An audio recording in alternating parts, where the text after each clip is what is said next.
The calendar is turned to October, fall weather is here, and we are talking women's soccer on Cards TV. I'm Sean Moth. Great to see you again, joined as always by head coach Karen Ferguson-Dayes. And Coach, we do a Friday, Sunday at home. It's number 10 Marquette on Friday. You give up an early goal, and really from that point on, you play pretty even with one of the top teams in the country. You take the 1-0 loss. Yeah, I was pleased with our overall performance. I think we made an adjustment with regard to how they were playing a little bit too late. I don't necessarily think that was the reason we gave up the goal. Sure. Reason we gave up the goal was poor marking in the box on a throw-in, and really kind of anticlimactic because I didn't even know that the ball went in the goal. Yeah. She was the only one that knew it went in, the kid that scored it, so definitely kind of crazy. But then I thought we played well, but not necessarily created enough good chances to get the equalizer. Sure. One part of the evening is your alumni night, and I had the opportunity to see Lindsay Bowling and her burgeoning stand-up career, and Joanna Haig, and some of the people like Heather Engel and Amy Sang that work here in the department. It's got to be real gratifying to you now that you've been here for a set amount of time to have all of these kids and some of the older players come back and support the team. It's awesome to see them come back and support the team, and I know that a handful more of them that couldn't be there that weekend, but it's really rewarding to see what they're doing with their careers now, yet they're so supportive and really love their time at the University of Louisville. We had time to socialize with them after the game.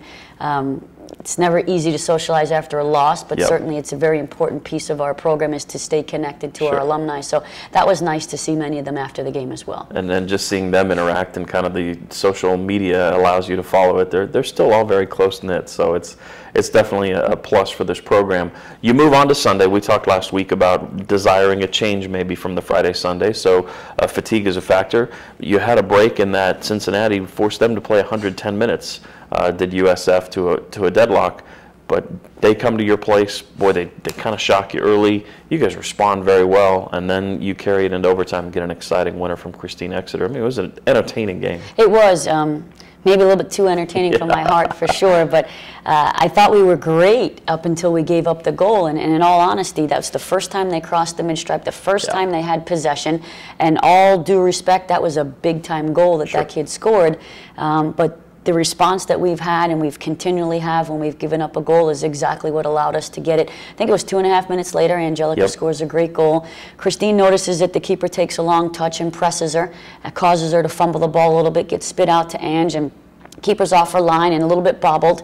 And Ange hit that from about 25, 30 yards out with her left foot and goes into the back corner. So now you're back at zeros, in my opinion, and you can play the game. So I thought we had the better of the chances. No question. Their backup keeper was phenomenal. Had 12 saves on the day, I think. And 12 legit saves. No question. So we had some really good opportunities to win that game in regulation.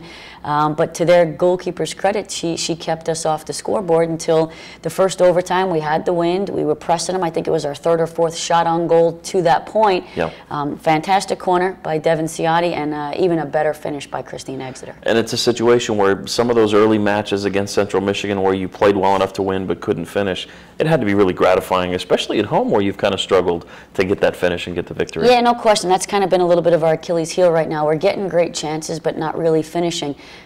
We're getting better than great chances, to be honest with you, Sean. So at some point, the floodgate's going to open, and if that's at the latter part of the season, that couldn't be more perfect. Yeah, the timing is good. The Cards are a point out of first place in the National Division in the Big East behind Georgetown, and this weekend presents an opportunity to see two teams in the division. It's a huge opportunity if you can sneak off this road trip with 4 points or even better than that. I mean, the potential is there to leave this weekend in first place as you go to Villanova and Georgetown. I know that's a big task, but it's there. Yeah, no, that's no question. That's, of course, the goal, but we've got two very, very good opponents ahead of us, the first being Villanova on Friday, the second being Georgetown on Sunday. So we'll take each game as it comes to us, but we know where we sit right now, and we know how fast we could move to the bottom. The Big East is one of the top conferences in the country, so you've got to continue to show that you can consistently win every single weekend. Absolutely. Well, we wish you and the team safe travel, best of luck, and maybe there'll be some ice cream there in Washington, D.C. That's the hope. We can all hope. That's fantastic. Thank you, Coach. Thanks, Sean.